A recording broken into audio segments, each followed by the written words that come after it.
Di luar gejala-gejala ini ada dua gejala yang kita perlu waspadai. Kalau gejala ini sudah mulai muncul, maka ini akan dianggapnya masuk kepada depresi berat. Pertama adalah kecenderungan untuk melukai dirinya sendiri. Dan yang lebih berat lagi adalah kalau dia sudah mulai ada pikiran mengenai kematian.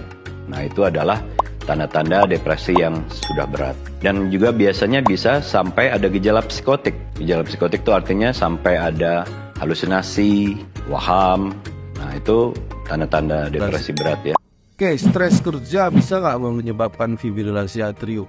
Yang nomor satu, stres kerja seperti apa dulu? Apakah stres kerja itu menyebabkan hipertensi, menyebabkan stres jadi makan terus, nggak olahraga, nggak ngapa-ngapain? Nah, kalau misalnya itu stres kerja sampai menyebabkan hipertensi, menyebabkan obesitas, jadi nah itu bisa menyebabkan fibrilasi atrium. Jadi kita harus menjaga ya work-life balance kita jadi baiklah untuk menghindari stres-stres sempat kerja yang bisa menyebabkan keadaan-keadaan seperti tadi, hipertensi, gangguan berat badan dan lain-lain.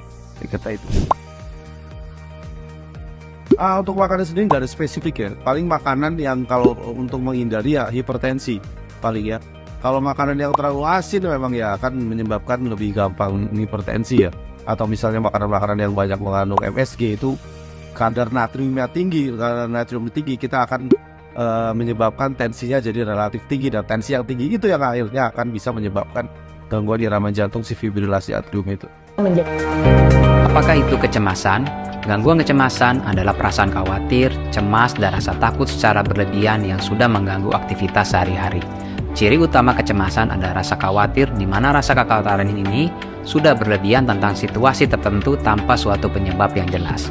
Jenis kecemasan yang umum terjadi, gangguan panik, gangguan kecemasan sosial atau fobi sosial seperti cemas berlebih di depan umum, seperti presentasi di depan umum, kemudian PTSD, cemas berlebih bila berada di saat kejadian masa lalu, gangguan kecemasan menyeluruh, cemas terhadap hal-hal yang tidak spesifik seperti masalah kesehatan, pekerjaan, dan masalah-masalah sederhana seperti berinteraksi dengan orang lain. Dan yang terakhir, gangguan obsesif kompulsif, yaitu cemas berlebih untuk melakukan tindakan berulang-ulang.